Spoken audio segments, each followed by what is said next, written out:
बैबू जब भूमियार से छौड़ी छोड़ देबू तू हिरान के छौड़ी।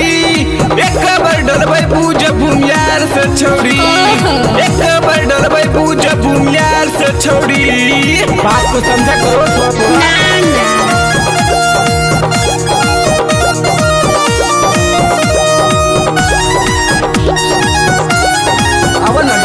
के माल बका नशा जवानी के झर दे हम चोली में रंगवा डाल दे।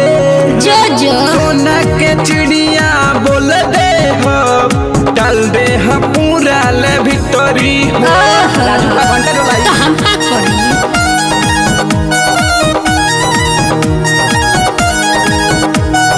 नशा जवानी के झर दे चोली में रंगवा डाल दे।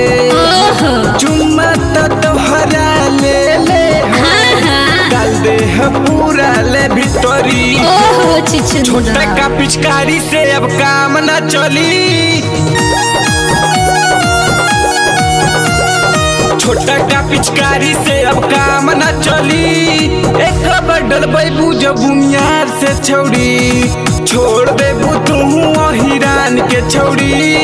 एक बडल बैबू जब भूमियार से छौड़ी, एक बडल बैबू जब भूमियार से छौड़ी।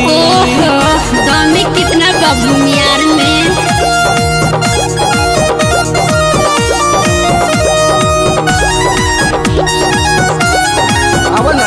फिरी के माल बका लागल बा अगिया बुताई दे हम छोड़न से तोहरा डलवाई दे हम।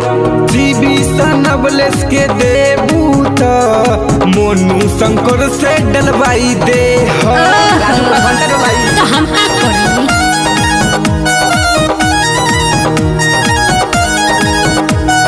लागल बगिया बुताई दे छोड़न से तोरा डलवाई दे। अंकित मोनू के दे बूता शंकर से रंग डलवाई दे। सूरज गरम करतो इंजन छौड़ी, सूरज गरम करतो इंजन छौड़ी। एक बडल बैबू जब भूमियार से छौड़ी छोड़ देबू तू हिरान के छौड़ी। एक बडल बैबू जब भूमियार से छौड़ी, एक बडल बैबू जब भूमियार से छौड़ी।